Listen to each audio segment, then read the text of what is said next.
Hello students, myself engineer Ashish Trivedi. I am welcoming you in this video. So आज हम chapter number 3 पढ़ेंगे दो चर के रैखिक समीकरण। ठीक है,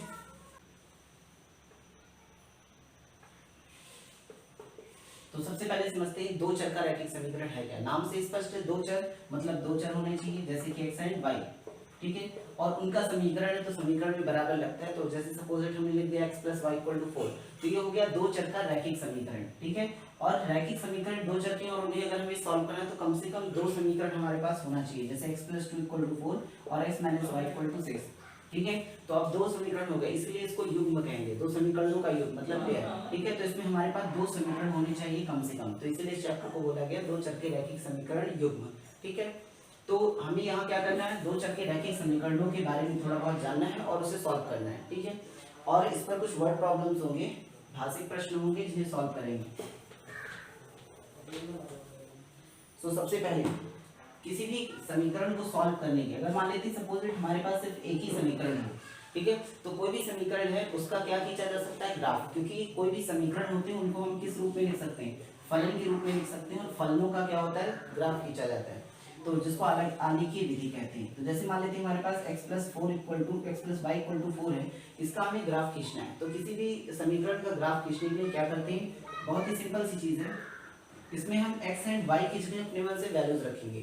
ठीक है, जैसे कि एक बार हमने x = 0 रख दिया तो y की वैल्यू क्या हो जाएगी 4, तो हमारा जो निर्देशांक मिलेगा x, y होता है वो हो जाएगा 0,4, हमें बिंदु मिल गया 0,4। इसी तरीके जैसे लिखा हो x + 3y = 2, कोई दूसरा समीकरण मान लेते हैं, तो x = 0 भरेंगे तो y = 2/3 हो जाएगा। ठीक है, y = 0 भरेंगे तो x = 2 हो जाएगा। ठीक है, तो इस तरह हम अपने मन से x और y की वैल्यू रख के हम बिंदु बना लेते हैं और उन बिंदुओं को यहाँ पर हम निर्देशित करते हैं। ठीक है, इन्हें निर्देशित करने के लिए यहाँ पर हमें लाइन ड्रॉ करनी पड़ती है और इस पर नंबर्स लिखने पड़ते हैं। ठीक है, ये बात हमेशा ध्यान रखना, कॉपी में बनाते वक्त ये जो गैपिंग होगी ये सेम होनी चाहिए। जैसे मान लेते हैं अगर 1 सेंटीमीटर का गैप ले लें तो सब में 1 सेंटीमीटर का ही गैप लेना है, और जो नंबर्स हम लिखते हैं ये नंबर्स भी एक सीक्वेंस में होने चाहिए। ये जरूरी नहीं कि तुम्हें ऐसे लिखना है 1 2 3 4 5, ऐसे जरूरी नहीं कि तुम्हें 1 2 3 ही लिखना है। तुम चाहो तो 2 4 6 8 लिख सकते हो, 5 10 12 भी लिख सकते हो, लेकिन एक सीक्वेंस में होना चाहिए। कि मान लेते हैं अगर हम 3 3 का गैप ले रहे हैं तो 3 3 6 3 9 ऐसे होगा, 3 फिर 6 फिर 9 ऐसे लिख सकते हैं। ठीक है, और बीच की जो वैल्यूज है मान लेते हैं कि हमने 3 6 9 लिखा और 8 की जरूरत है, तो हम 9 6 एंड 9 के बीच में 8 गेस करके कर सकते हैं। कि जैसे मान लेते हैं यहाँ पर 9 था और यहाँ पर 6 था, तो 6 के बाद 7 8 और फिर 9, तो ऐसे अपने मन से इक्वल गैपिंग में लेंगे और इसको हम ऐसे 7 8 समझ के कर सकते हैं। ठीक है, तो इस तरीके से हम ग्राफ को ड्रॉ करेंगे। पहले सबसे पहली मेथड जो है वो आलेखीय विधि है। आलेखीय विधि में हम ग्राफ को खींचते हैं और फिर सॉल्व करते हैं। ठीक है, तो एक्सरसाइज पे आते हैं।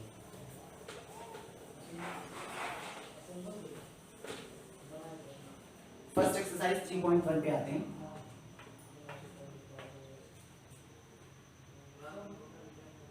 फर्स्ट क्वेश्चन है हमारा 2x - y + 3 = 0 and 3x - 5y + 1 = 0।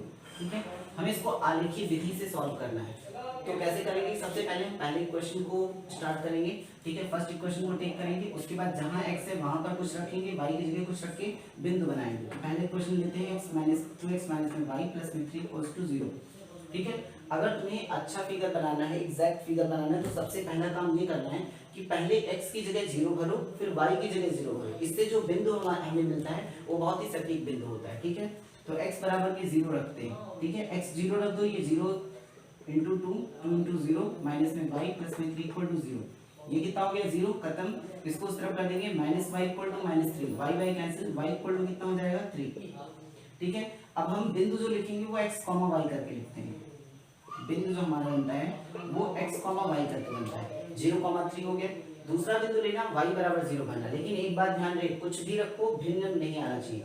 भिन्न आ गया तो फिर हमारे में दिक्कत होगा कि दशमलव की संख्या को ग्राफ पे निरूपित करना बहुत कठिन हो जाता है। ठीक है, तो भिन्न नहीं रखना, ऐसी वैल्यूज ही रखना कि जिसे सॉल्व करने पर सॉल्व हो जाए। तो यहाँ पर देख लेते हैं, अगर हम y 0 भर दें तो y 0 करने पर 3 उधर जाएगा, 2 में एक भिन्नात्मक संख्या हमें प्राप्त होगी। तो भिन्नात्मक संख्या ना प्राप्त हो इसके लिए हम क्या करेंगे कि x की जगह पे ऐसी वैल्यू रखेंगे जो 2 3 के साथ जुड़ने के बाद उस तरफ चले जाए। ठीक है, तो y x की वैल्यू ही इस बार कुछ और रखते हैं, x = 1 रखते हैं। ठीक है, तो x बराबर 1 रखने पर क्या होगा, 2 गुणे 1 माइनस में y प्लस में 3 बराबर में 0। ठीक है, 2 अगर हम 2 और 3 ये जुड़ जाएगा तो 2 3 कितना हो जाएगा 5, minus y plus 5 equal to 0, minus y बराबर ये उस तरफ जाएगा minus y, minus minus cancel हो जाएगा तो y बराबर क्या हो गया 5। अब अगर हम बिंदु लिखना चाहिए तो पहले x लिखते हैं फिर y लिखते हैं। x की वैल्यू कितनी है 1, y की वैल्यू कितनी है 5, तो हो जाएगा निर्देशांक 1,5। इसी तरीके से एक बार और वैल्यू लेते हैं। ठीक है, सपोज दैट हम x बराबर लिख रहे हैं 2, तो x बराबर यहाँ पर 2 रख के मैं डायरेक्ट सॉल्यूशन किए दे रहा हूँ। यहाँ पर 2 रखेंगे, 2 दूनी 4, 4 और 3 जुड़ के 7, उस तरफ जाएगा -7, तो माइनस वाई बराबर -7 हो जाएगा, माइनस माइनस कैंसिल, तो y बराबर 7। बिंदु क्या बन जाएगा 2,7। ठीक है, इसी तरह फिर हम दूसरे क्वेश्चन को उठाएंगे, उससे भी बिंदु निकालेंगे और उसके बाद हम इसको ग्राफ पे खींच देंगे। ठीक है, तो ये तो था पहले समीकरण के लिए। ठीक है, समीकरण 1। अब हम आते हैं समीकरण 2 पर। तो समीकरण 2 क्या है, 3x माइनस 5y प्लस में 1 इक्वल्स टू 0। ठीक है, तो क्या करना है, एक बार x की वैल्यू 0 रखो, x बराबर 0 0 रख देंगे, 0 हो जाएगा -5y प्लस में 1 इक्वल टू 0। अगर -5y निकालते हैं तो -1 y की वैल्यू कितनी आ जाएगी -1/-5।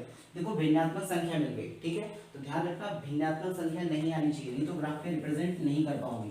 ठीक है, तो क्या करना है, यहाँ पर कोई दूसरी ऐसी वैल्यू रखो जो 1 से जुड़ने के बाद 5 से कट जाए। ठीक है, हमें इस हिसाब से रखना है। तो मान लेते हैं अगर हम यहाँ 2 रख दें तो 3 3 2 6 6 में 1 ऐड होगा 7 7 भी 5 से विभाजित नहीं होगा। ठीक है, इसको थोड़ा इक्वेशन को परिवर्तित कर दें तो समझ में और अच्छा आएगा, इसको उस तरफ भेज दो। तो 3x प्लस में 1 इक्वल टू कितना 5y। अब समझ सकते हैं इसको अच्छे से कि जो भी यहाँ पर है उसे क्या करना है 5 से डिवाइड करना है। थोड़ा 5 को और इधर कर लें तो 3x प्लस में 1 अपॉन में 5 बराबर में क्या हो गया y। अब x का मान रखो जो 5 से इसको कट करने के लिए स्वतंत्र कर दे। जैसे मान लेते हैं यहाँ पर रख दें 3, तो 3 3 9 और 1 कितना हो जाएगा 10, और 10 5 से डिवाइड होता है। इसका मतलब x बराबर 3 रखना सही होगा। x बराबर 3 रखते हैं तो 3 रखने पर क्या होगा 3 गुणे x के स्थान पर 3 प्लस में 1 बटे में 5 बराबर में क्या है y। तो 3 3 का 9 9 1 10 10 बटे में 5 बराबर में y, 5 दूनी 10, y बराबर कितना हो जाएगा 2। अगर हम इसे ब्रैकेट में लिखें तो x की वैल्यू 3 थी, y की वैल्यू कितनी आ गई 2।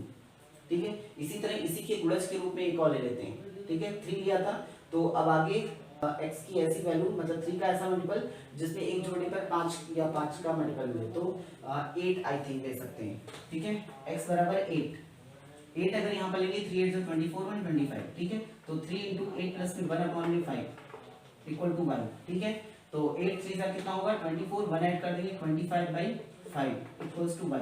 5 से इसको काट देंगे y इक्वल टू कितना हो जाएगा 5। तो बिंदु मिल गया x कॉमा में y मतलब 8 कॉमा में 5। ठीक है, 2 बिंदु इसके मिल गए, 3 बिंदु इसके लिए, 2 बिंदु इसके लिए। ठीक है, अब बिंदुओं पर फोकस करते हैं कि कौन कौन सी वैल्यू हमें मिल रही है। 0,3 2,7 3,2 8,5 मतलब 8 तक हाईएस्ट गया है। ठीक है, तो हम थोड़ी थोड़ी दूरी पर 2 2 का गैपिंग करके या 1 1 का गैपिंग करके ग्राफ ड्रॉ कर लेंगे। पहले इन बिंदुओं को लिख लेते हैं फिर उसके बाद इसे इरेज करके ग्राफ बनाते हैं। ठीक है, तो पहले समीकरण के लिए ध्यान रहे, पहले समीकरण के लिए ये 3 बिंदु हैं। ठीक है, तो समीकरण 1 के जो बिंदु हैं, समीकरण 1 के बिंदु कौन है 0,3 1,5 और दूसरा 2,7। समीकरण 2 के बिंदु कौन है 3,2 8,5। ठीक है,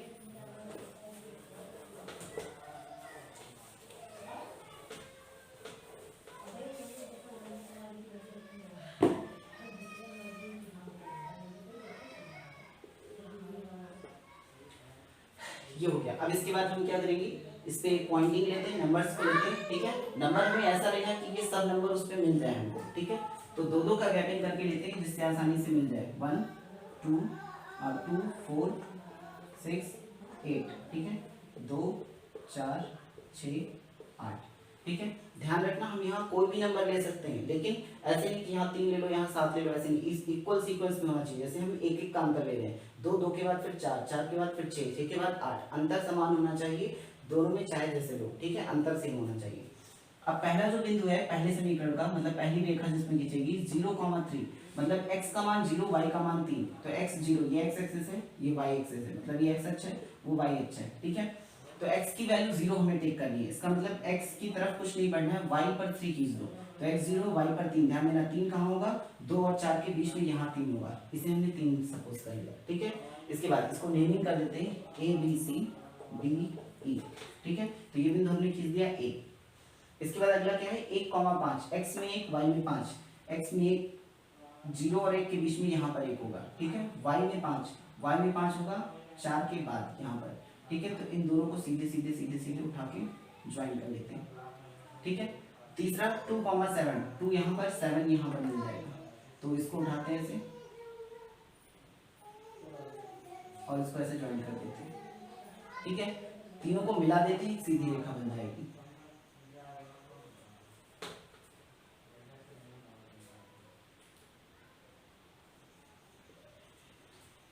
ठीक है, ये हो गई फर्स्ट लाइन जिसमें पॉइंट कौन कौन से थे, ए बी और सी, ठीक है। अब तीसरी लाइन ड्रॉ करते हैं 3,2 8,5 पर। 3 मतलब x में 3, x में 3 कहाँ पर होगा, यहाँ पर होगा। y में 2 चलना है, y में 2 और x में 3, पहला पॉइंट ये हो गया। x में 8 यहाँ पर, y में 5 यहाँ पर था, 4 के बाद यहाँ 5 है, ठीक है। तो यहाँ से ऐसे सीधे लाइन ले जाते हैं और 8 ऐसे सीधे लेकर जाते हैं, जहाँ कट किया वहाँ पर ये पॉइंट हो जाएगा, ठीक है। अब इन दोनों को ज्वाइन कर देते हैं,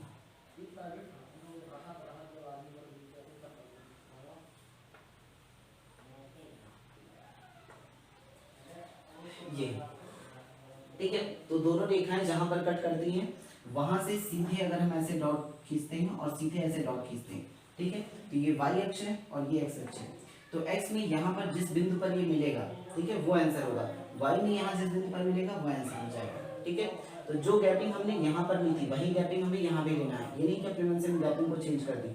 जो यहाँ ले रहे थे वही इधर भी लेंगे, दोनों साइड सेम होना चाहिए, और जो ऊपर था वही नीचे लेना है, ठीक है।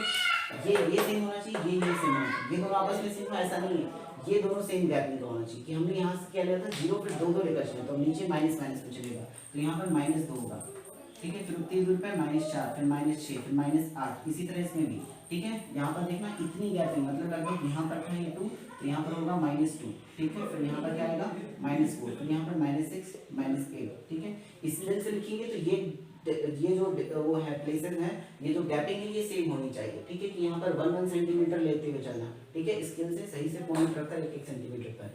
तो अगर हम यहाँ से देखें तो जो क्रॉस किया था, ध्यान देना, जब भी दो समीकरण सॉल्व करने हो, दोनों समीकरण की रेखा की जो सीधी रेखा होगी वो किसी एक बिंदु पर कट करेगी, जहां पर कट करिए वहां से सीधा परपेंडिकुलर ये 90 डिग्री पर होना चाहिए। एक्स अक्ष पर जिस बिंदु पर मिले वो एक्स का मान होगा, एक्स का मान क्या हो गया यहाँ पर -4, और जो y पर कट करे वो क्या हो जाएगा, y का मान, y की वैल्यू कितनी हो जाएगी -2, ठीक है। तो इस तरह x एंड y की वैल्यू हो गई। y की वैल्यू और x की वैल्यू डिफरेंट भी हो सकती है, क्योंकि मैंने बोर्ड पर खींचा बिना स्केल से मेजर किए, ठीक है। आप लोग स्केल से मेजर करके खींचेगा, जो एग्जैक्ट वैल्यू आएगी वही उसका आंसर होगा, ठीक है।